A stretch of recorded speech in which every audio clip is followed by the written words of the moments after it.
for how we want all Americans to live their lives. So just thank you for that, and know that we pray for you, that God will have his hand on you and your families and continue to bless you as you do your work. Listen, I'd like to thank everybody who's hosted me today. I know we've got a host of leaders that are here. We just met with Vince backstage a little bit and talked with him a little bit. Tony obviously has been very helpful. Michael, who is from the New York State, Chief of Department, Mark Ross, Craig Miller. We've got Craig Lally as well. And then the Chicago Fraternal Order of Police Recording Secretary Rob is here. And then Rochester Police Locust Club President Jeff is with us as well. But would you give all of those individuals who stepped up into a leadership position a round of applause for what they do to bring everybody together?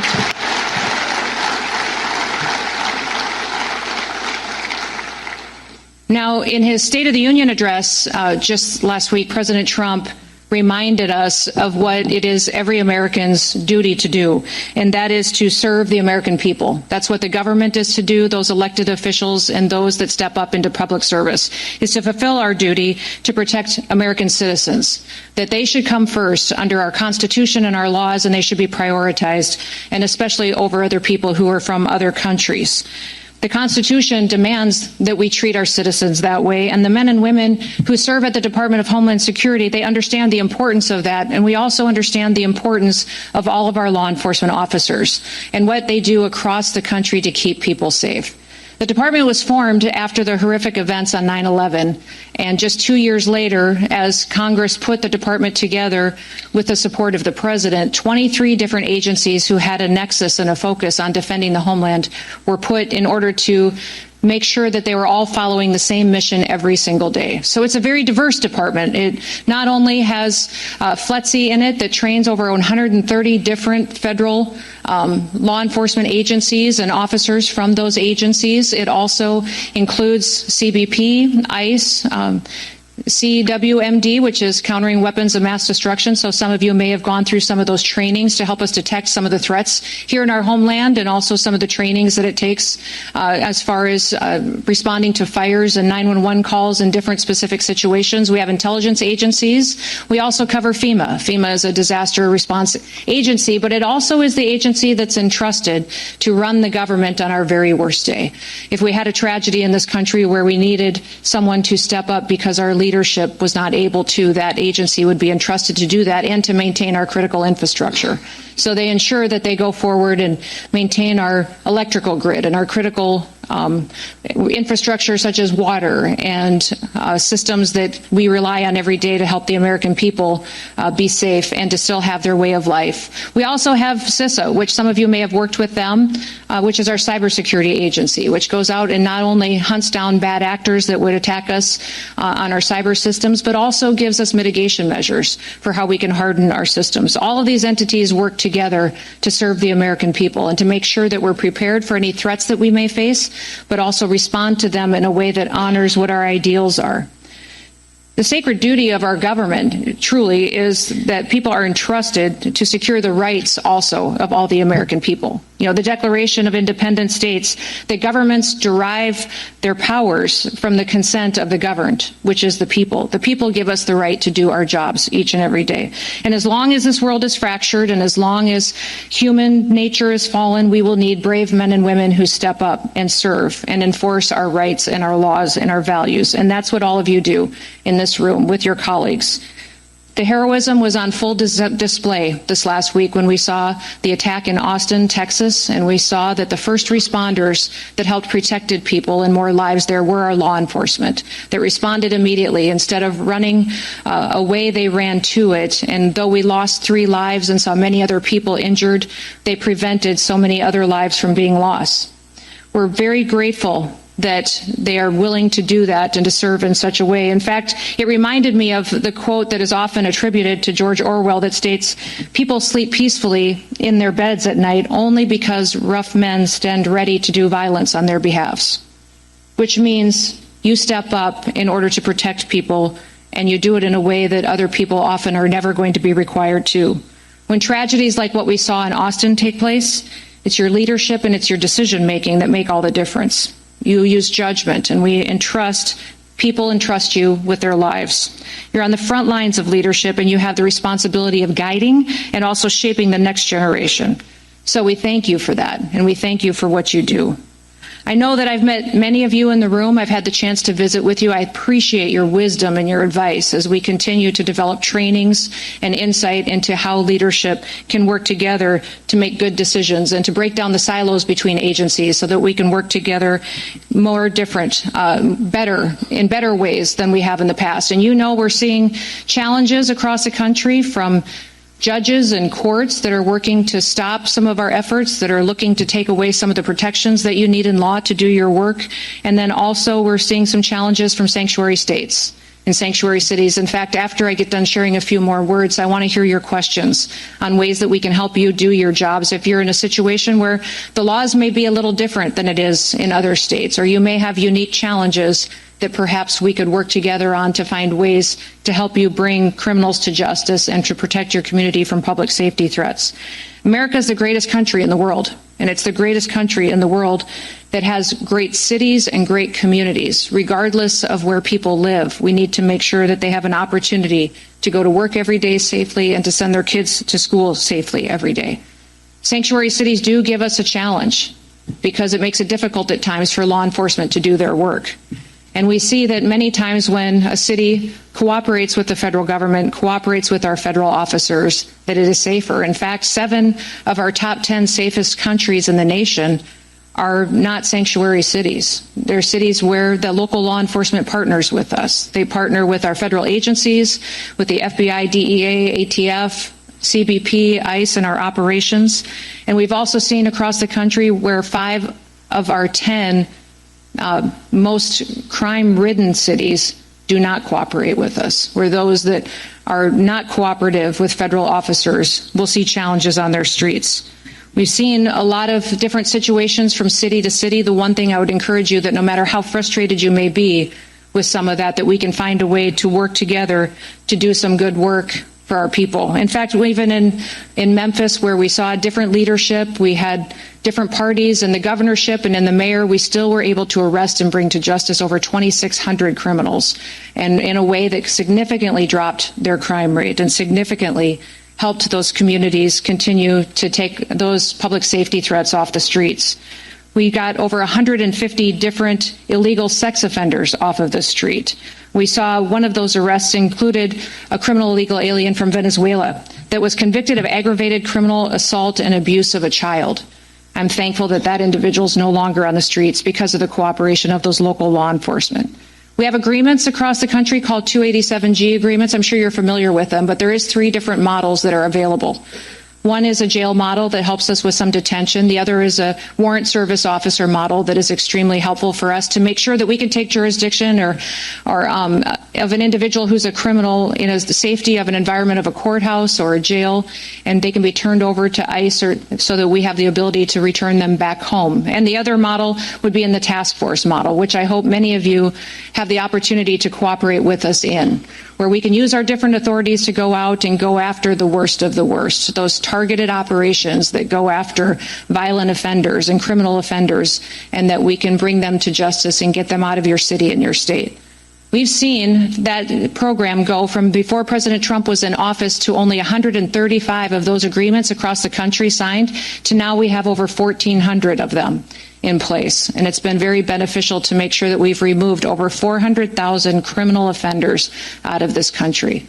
We've seen 3 million people leave our country that were here illegally, but over 750,000 of them were arrested and detained and removed. We'd much rather prefer that they volunteer to go home and that it can be a volunteer situation, but if not, if people are here illegally and committing crimes, we want to make sure we're able to detain them and get them out of your communities before we create more victims in the United States. I'm grateful for the work that you do because it's made a difference across this country. This last year, we've seen our murder rate in the United States of America drop to the lowest level since it's ever been recorded. And we've recorded our murder rate across the country for 125 years. And this year, we broke the record for the lowest murder rate in the country. And that's because of the work of individuals in this room and the individuals that we've been able to partner with.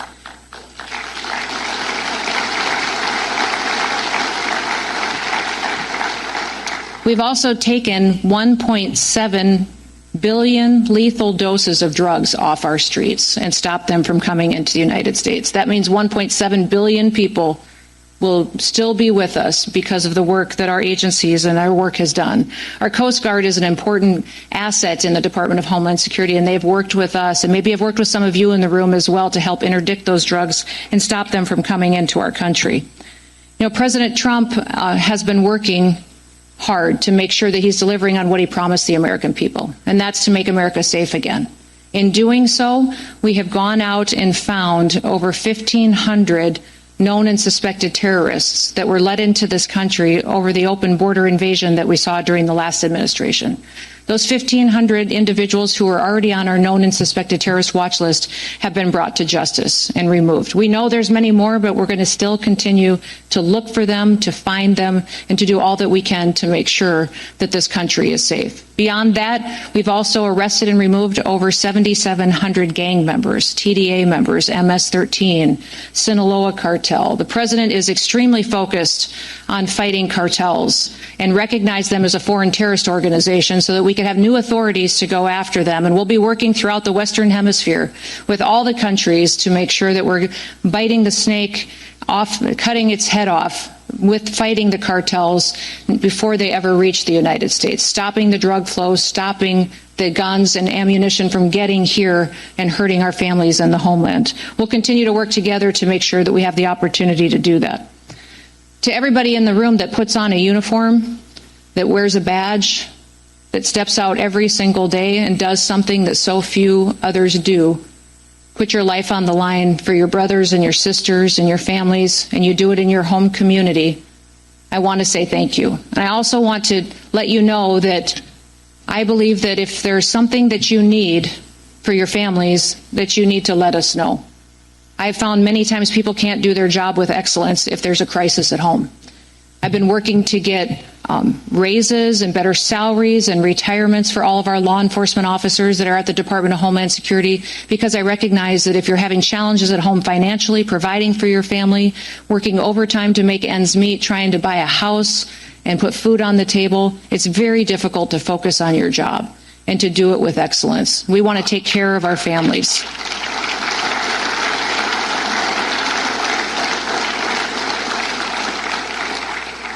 So all of your suggestions and ideas, bring them forward. I will continue to push for that, because I'm a strong believer that we need you at the top of your game every day. And that means that your family needs to be right beside you, happy, healthy, and whole, and that God can continue to protect you and protect them and make sure that you have a chance at the American dream too. So with that, why don't we open it up to some questions? I know some of you may have some prepared, and some of you may just thought, hey, I've always wanted to ask her this. You sure can. Secretary. Yes, sir. Yes. Oh, thank you. Given our current state in Chicago, we understand we have no comment about the sanctuary law enforcement, more of a targeted response. I think the hearts and minds of a lot of my great-grandson of Mexican post immigrants. A lot of people, they just, when you go after, for lack of a better term, the tamale lady, it kind of like, they've been there 30 years, they're not causing trouble as opposed to criminals in this country. Right. I think that needs to be the focus in Chicago, more strategic planning that needs to happen. Similar. I think Tom Holland is suited for that as a Yeah, no, I think that's great advice. I don't know if you guys heard that question, but he talked about targeted enforcement, and Rob was saying how it's much more effective in a lot of, especially these sanctuary cities, where we can work on targeting those individuals who have a criminal history besides their legal status that may be in violation of their visa or work permit, but that we work on those and make sure we're going out and doing that with the local law enforcement as much as we possibly can.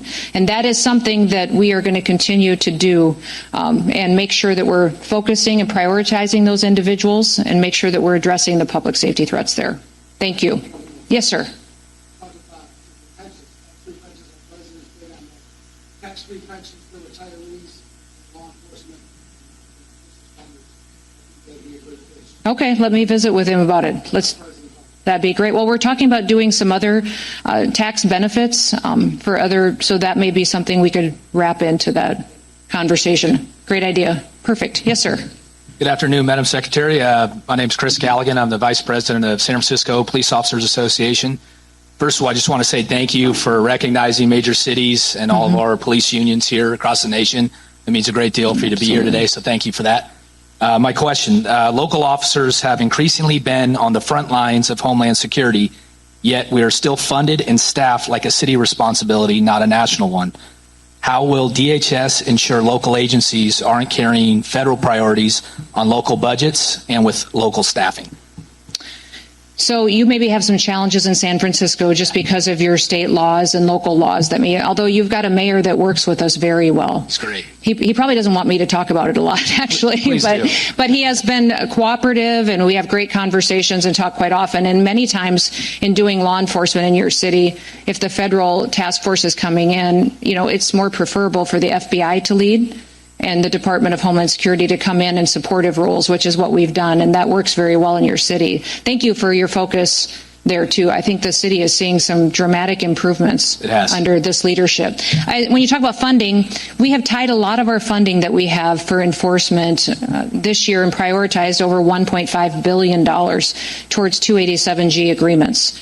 So we've reimbursed departments that have an agreement, or a county or a sheriff, with funding them on overtime or on benefits, some of the other things that we can do. We've also, on the jail model, obviously reimbursed per beds. If you don't have the opportunity to participate in 287G, I think your best options for funding alternatives would be through some grants that we have at the department.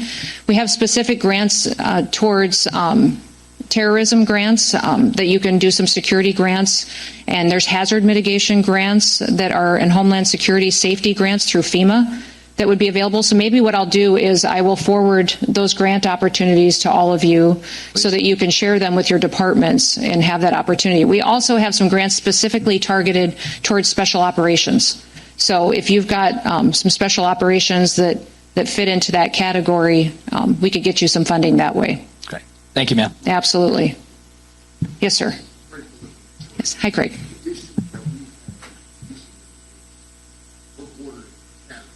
Yes.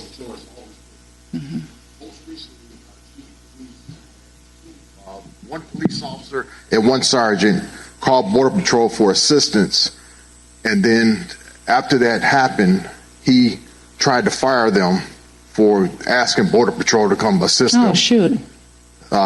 Most recently, they just suspended both officers for 30 days without pay. The Border Patrol? No, Detroit those police. Officers in Detroit. Yeah, Detroit Okay. police. So the one incident was the female of the house called because the husband was trying to break into the house. When the officers got there, he had a bad passport and a bad Social Security card. So they called Border Patrol for assistance. They ended up taking him to jail because he had a warrant outside the city of Detroit. The second one was a traffic stop. The fingerprint reader wasn't working, so they called for them to bring theirs over there, and the person had a warrant also. So both officers got suspended without pay for 30 days. So did the officers that did the arresting, was that the Detroit officers that did it, or did the Border Patrol? Border Patrol ended up arresting them because one had an out the city warrant, and the other one had other information that. Okay.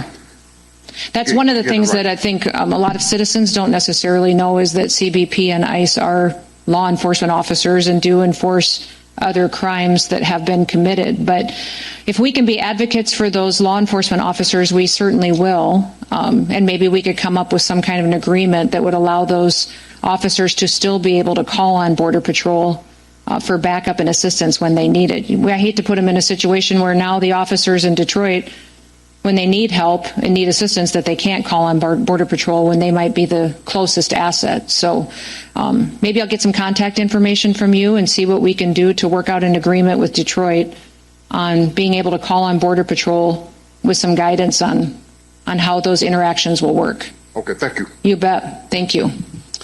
Good afternoon, Madam Secretary. My name is Don Famuina, and I represent the State of Hawaii Organization of Police Officers.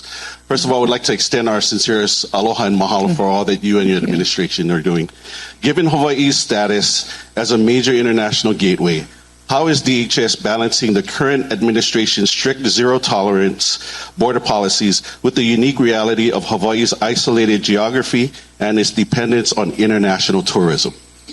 Yeah, you do have some unique situations for us, and I hope that we've worked well with you. We have a presence in Hawaii, where you wouldn't necessarily see a large ICE presence doing immigration enforcement. More of what we are pursuing in Hawaii would be through our TSA officials, and then also we have CBP there, of course, because of all the travel back and forth and individuals. CBP is the largest law enforcement agency that we have, one of the largest in the country, and it does all traveler information internationally, and so I'm sure that you're interacting with them quite often. So we don't, as far as targeted operations, you may see a presence in Hawaii if we know specific individuals there, and we are tracking and have signed security agreements with other countries. I think since I've been Homeland Security Secretary, we've signed 27 different security agreements with other countries to share information with us. If they have a dangerous individual that they think maybe has traveled into the United States, we will share those databases with each other. They share theirs with us so that we know when some of these individuals are coming into the country. And that may be, I'd say, the vast majority of the interactions you'll see in Hawaii. If you've got some suggestions for us or experience, I'd sure love to hear. We'll definitely do that. Mahalo. Mahalo. Yes, sir. Hi, my name's Jeff Wader. I'm the proud president of the Rochester Police Locust Club, located between Buffalo and Syracuse, and just a shameless plug, go Bills. Yeah, that's right, good. So I used to have, my TFO is 728 officers. Okay. I'm currently down to 594. And I had two more come in the other day that they're retiring. And we have a very, very difficult time retaining our members, but also hiring. And I know this is a issue throughout the country, especially in larger communities. My question to you is the federal government and or the Trump administration, are they able to provide bonuses for retention and bonuses for hiring incentives to start building back our staff? I don't know if we do for local and state law enforcement agencies. We have been doing that at our federal level with our departments, CBP and ICE. We have done that. We also, I put in the budget request a 10% increase for all of our federal officers. I wasn't granted that, but we're going to get there hopefully in this next budget round. I will look to see what latitude we have to do that. We'd have to do it in a way of grants with restrictions that it could only be plugged into salaries and bonuses. I think, you tell me, we've done a lot of hiring bonuses. And for me, it is just as important to do retention bonuses. I think it must be extremely discouraging for officers who've served for years to see other individuals hired with a huge hiring bonus while they've been showing up and been dependable and been doing the work day after day and not see that. So it's one of those things that we're working on in our department as well. Thank you. And just a side note to that is that we're seeing things now where officers will buy 3 years worth of military time and they do 17 years and they walk out the door at 20. That's so they're right. not even doing their full 20 anymore. They just want to get out. So That's right. whatever we can do to help retain them and hang on to them. Did you lose most of your people through retirements and early retirements like that? yes. Yeah. Since 2020, we had our riots and our protests. Our projection right now is by 2030, 54% of my membership will be eligible to retire. Okay. And they're projecting that we'll be down to 500 officers at that point. See, and that's our challenge at the federal level, too. We've got Secret Service is under my department, and we see that, though, through other federal agencies, that we've got the next 2 or 3 years a high number of retirements coming our way. We've done huge recruitment drives, and we've hired a lot of new officers, but we also need to hang on to them and make sure we're taking care of the ones that are with us. All right, let me look at that. Thank you very much. Thank you. Yes, sir. Hey, good afternoon, Madam Secretary. Thank you afternoon. for taking the time out of your busy schedule to answer our questions. My name is John Crystal. I'm a captain with the Newark Police Department and the president of the Newark Police Superior Officers Association.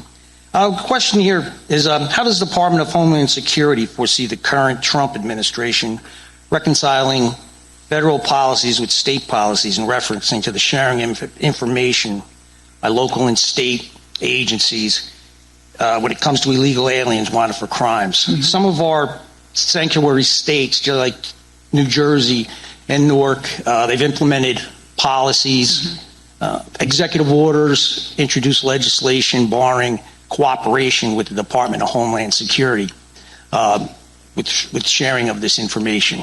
Yeah, I was disappointed to see that come out of New Jersey. It's been hard to see that. We've seen several states and governors stand up and say that they were going to stop cooperation and make it illegal to partner with us. One of the things that we need to do a little bit more is highlight how our 287G agreements can be flexible and can work differently. I'm coming to meet with a lot of the New York State sheriffs here real soon and get some ideas from them on ways that we can have informal agreements if necessary to do that. There's also, I found that a lot of sheriff's departments, smaller departments, don't necessarily have the technology they need as far as retina scanning or databases that feed into the federal systems. And if we can help with some technology funding and get that into these departments, it would help us on the national scale, the federal scale, but also help you guys be able to get people logged into the system. And at least we would know where these bad actors are, even if there's not much cooperation going on as far as honoring our detainers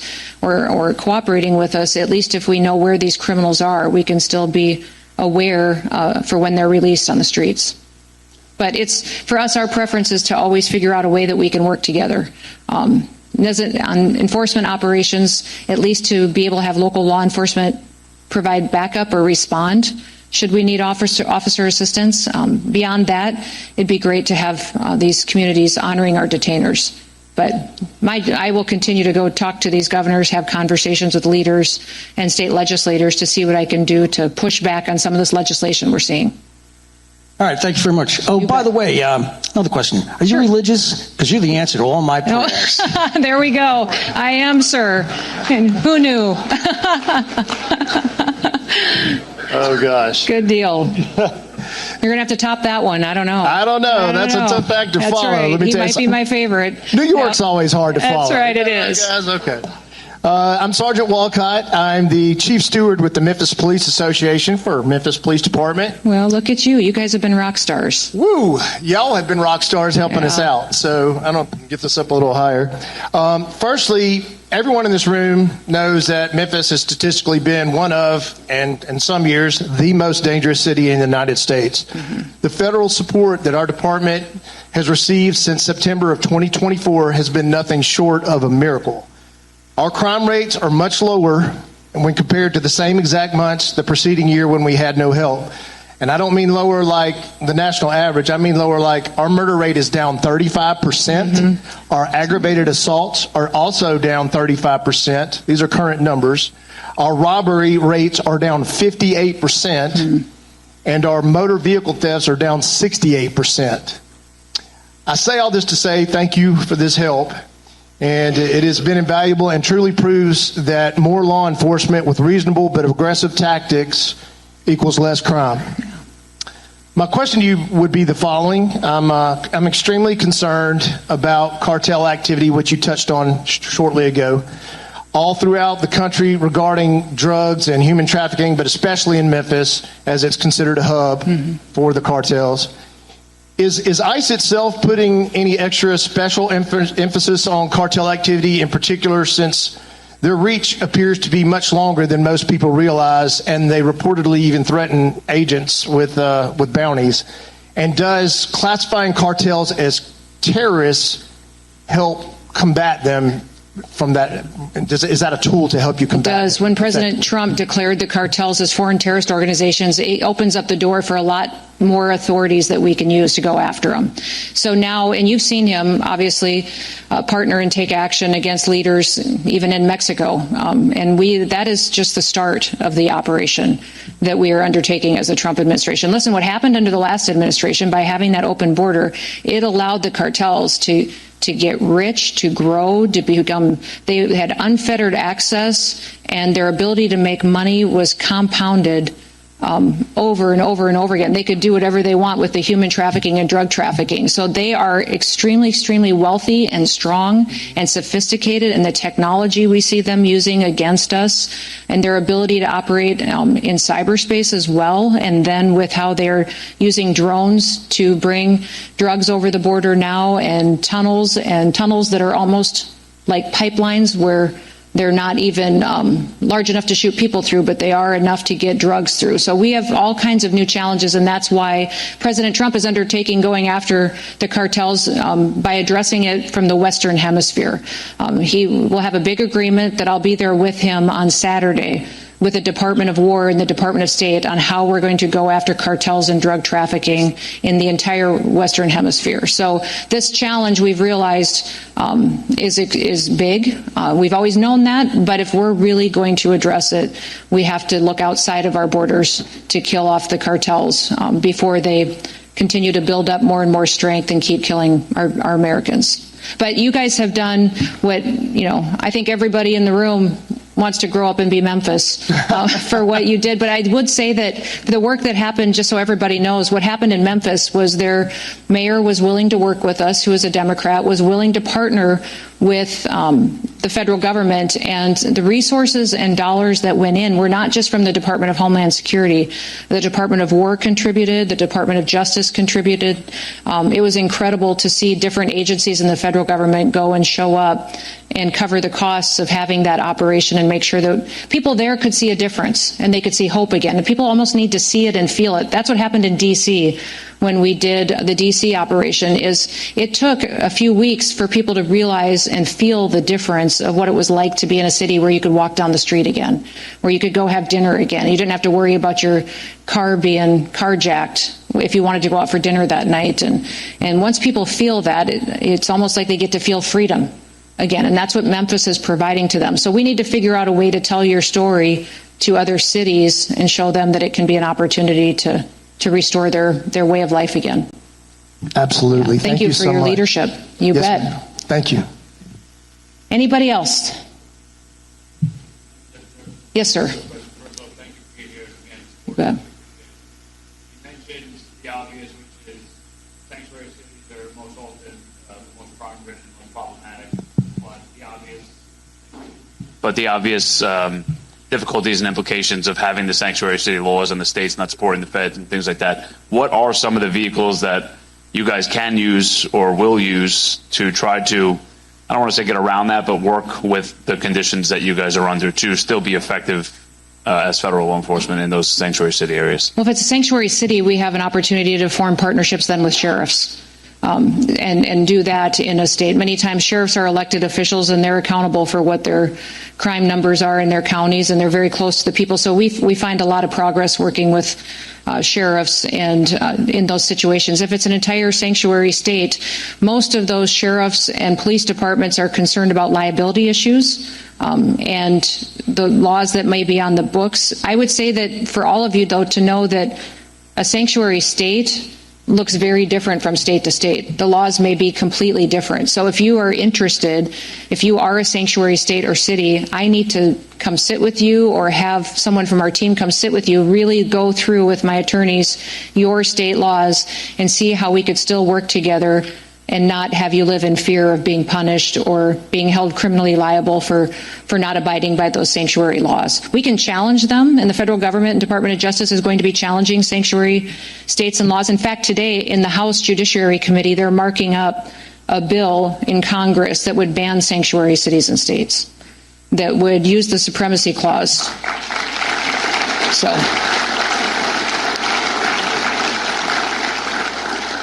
So if we could, it will pass out of committee, I think, and pass out of the House. We're hopeful the Senate would take that up, but it's a constitutional compliant piece of legislation that would fundamentally change the way that we do public safety across the country. So if that can happen in the meantime, we figure out how we can work together to do notification of individuals that may be released or individuals that we could partner with you to get them out of your community.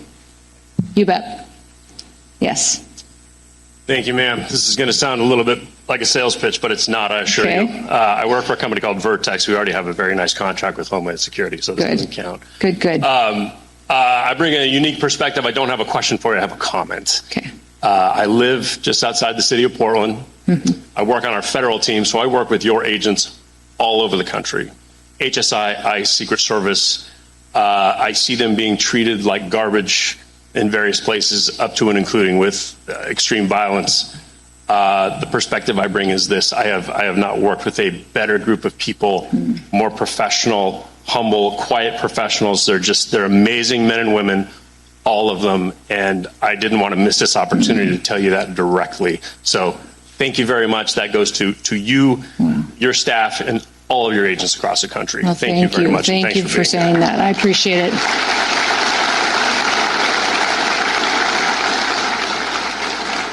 I will let them know that you said that. That means a lot to them. They face some challenging times. They have a lot of good days too, but they're just trying to do the right thing and make sure that we're doing the job and upholding the oath that everybody took when they signed up for law enforcement. So, well, thank you, everybody. Thank you for letting me be with you. You have a fantastic meeting. Thank you for your leadership. Thank you for coming to this conference and spending some time together. I hope you get some fellowship. From what I understand, cops are pretty good at that. So you have fun. I'm sorry I can't stick around for it, but God bless you. And may God continue to bless our great country. Have a great day.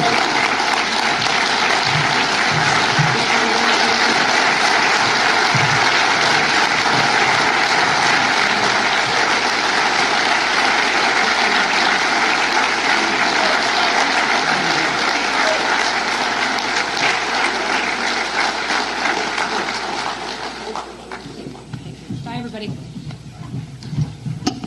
Guys, just take your seats until we get into the motorcade, and then we're going to take a break.